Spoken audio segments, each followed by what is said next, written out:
Hello, my name is Matthew Ong, and I am the sole director of the Discovery project titled Building a High-Level Semantic Annotation Pipeline for Acadian, or something like that. Um, and I'm just producing this video for applicants who uh, want to know more about the basic tasks that I've outlined for the beginning work that would be done in fall 2004. Not necessarily that it's the only thing or everything that would be done, certainly by people, but it's the direction we would start in. And I'm recording this for everyone so that I don't have to explain it to everyone. You know, a dozen times or so.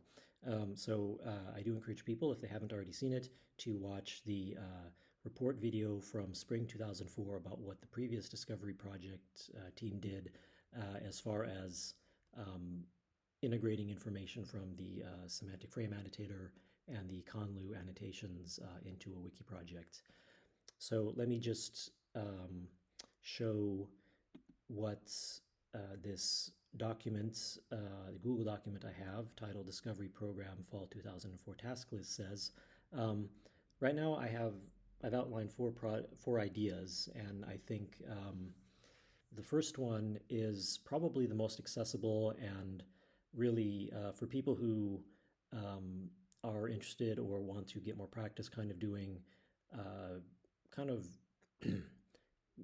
I guess sort of solid text processing using Python, um, as well as working with kind of the bread and butter of Wikibase and the import scripts based on Python packages like Wikibase Integrator.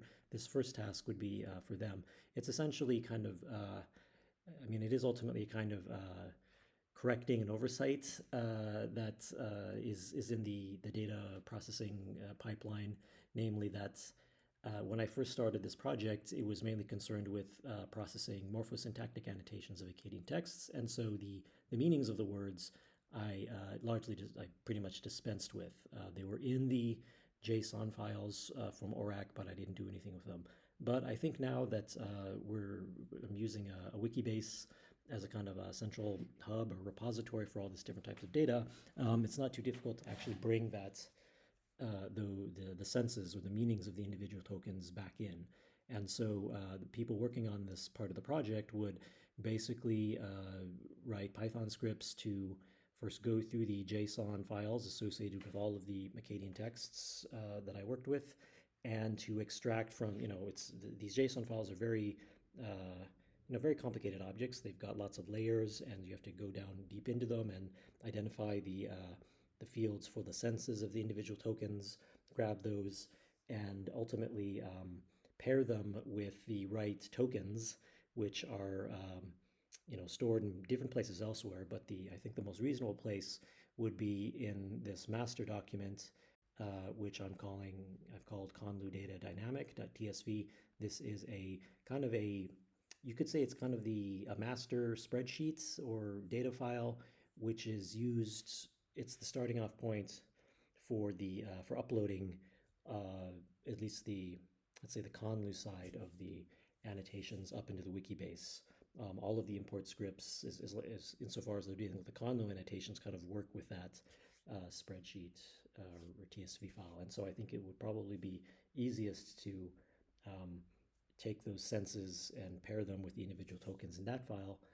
Although, as I say in the document, we could also explore working with something like conlu plus format, which allows for more columns in the text annotations, the individual files that are paired with the individual Akkadian texts, which describe all the morphosyntactic annotations. We could experiment with working with that. Although, as I say there in the document, the second option would be much more complicated in that it really some other parts of this pipeline, like the Spacey model training and the other scripts we have for integrating the conlu data with the semantic frame annotations, they're not designed to work with conlu plus. It would require a lot more work, but it is a possibility.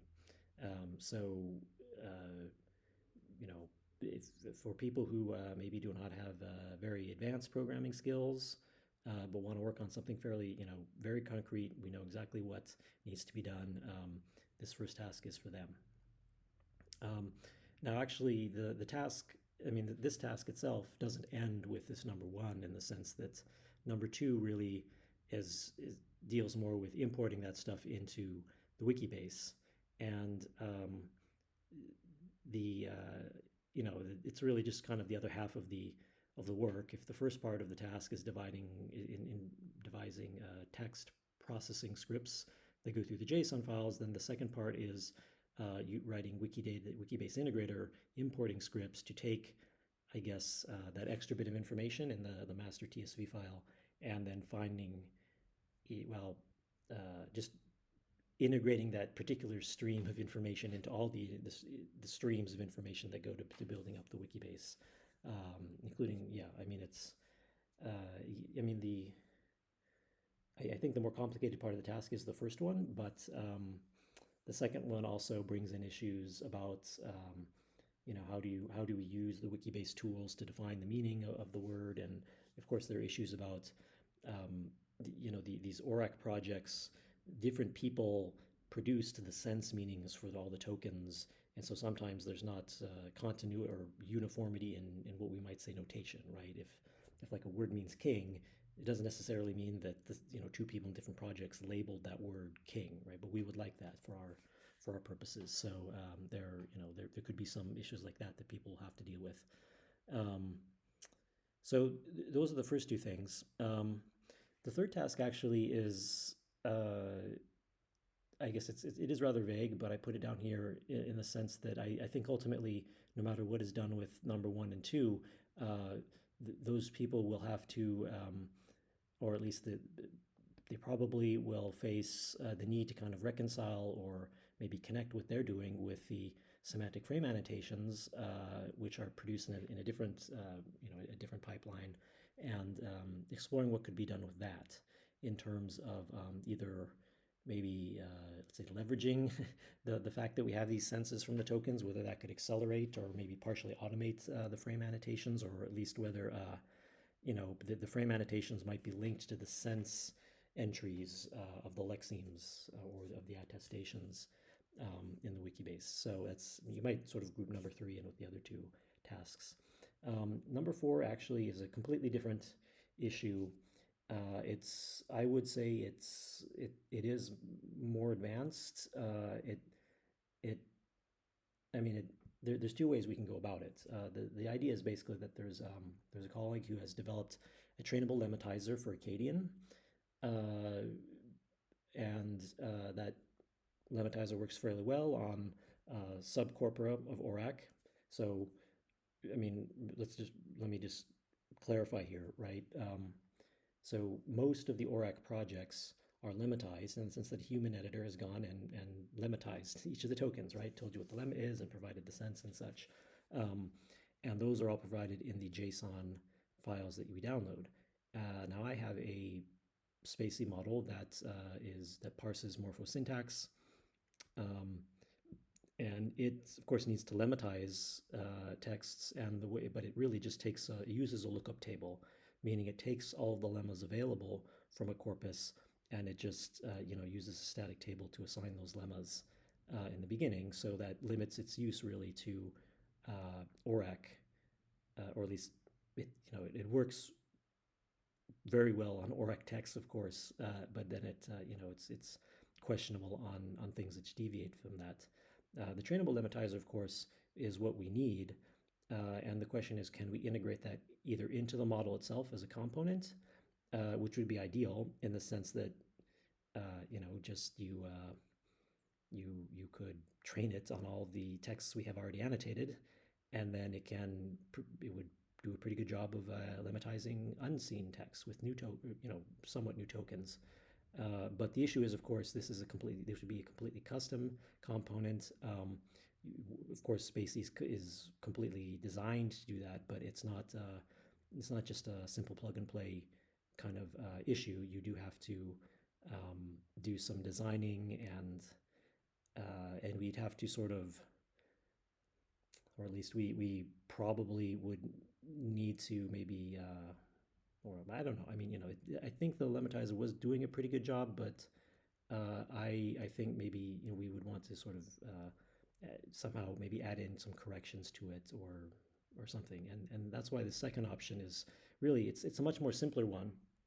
And that's where, well, no, we don't actually need to incorporate the lemmatizer into the model itself. We just incorporate it into the workflow, which is to say, um, students would probably be tasked with writing a number of either, at whatever levels necessary, shell scripts or Python scripts or whatever that would automate kind of the work of, say, training this lemmatizer on uh, a set of texts in a given folder, of allowing the human user to correct a certain number of errors, and then kind of just shuttling constructing like a lookup table, and then basically copying that directly into the proper place in the model training files, so that you can kind of you can handle the lemma part of the lemmatizing part of the annotation task sort of before you train the real model.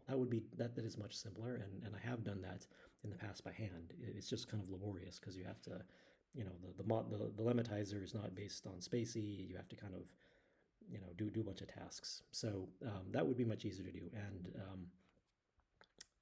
that depending on what people feel comfortable with doing and what seems possible, either one of those options or something in between could be done.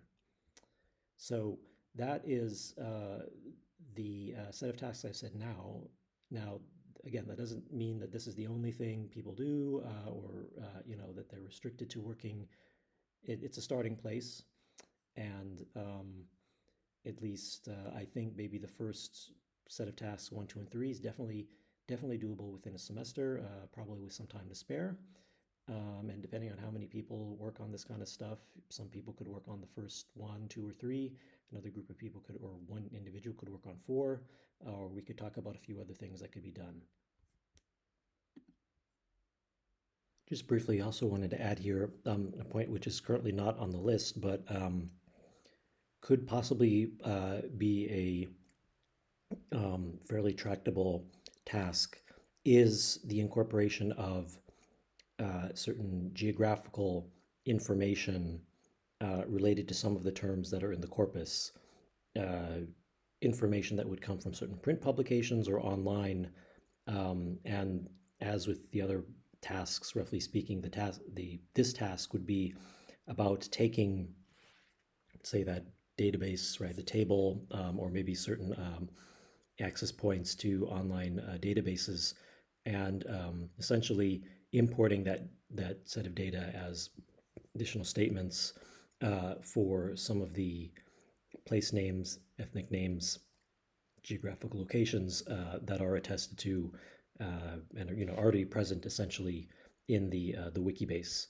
That might involve a certain amount of text processing, a certain amount of conceptual thinking about what properties need to be represented as additional statements, say, for the geographical locations, and perhaps even some issues having to do with representing spatial locations on a map.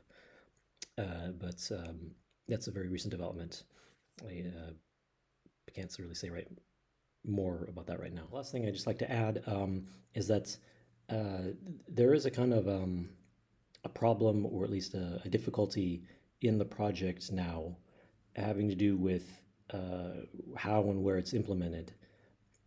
In the spring project, and then through some of the summer, we found that what would normally be the ideal place to host the Wikibase on Wikibase Cloud has some limitations, doing with upload speed, even kind of limits or problems with getting that much data on there within the time frame we'd like. Even though in other ways it's actually very ideal, because the site is curated, right? It's supported by some technical experts, and it's largely free of some of the installation difficulties that I found arise when trying to actually install a local version of Wikibase within a Docker container. And that has severely handicapped, really, at least the kind of the full implementation of the project.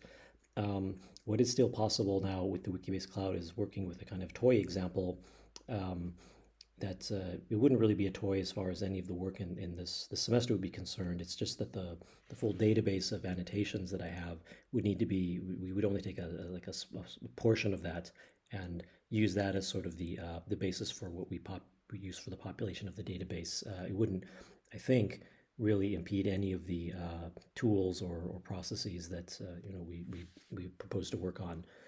But at the same time, um, there is an emerging possibility, which is what I'm working with here right now in Helsinki, which is to use another hosting service and set of facilities with which are hereby opening up a virtual machine and working off of different set of operating system and other kind of such parameters which may avoid some of the problems with setting up the Wikibase independently, because trying to set it up independently anywhere has currently led to a number of crippling problems for getting the database to work. And so really the only alternative so far has been Wikibase as a kind of a test or miniature example. That might change again with what happens in Helsinki with these resources here. It might be possible to use that as a platform for our testing and developments, with people being brought up, given access to it. Um, I suspect it won't, as far as the concrete work goes, it really doesn't matter, um, again, because uh, working from the cloud is actually much easier for undergraduates to get access to that. But I just mention it as a possibility, and that um, well, no, I guess I can't really. I mean, I can't think of any limitations with working with the cloud other than it would not currently really represent the full potential of what we're doing. It would just be the workspace for developing the tools.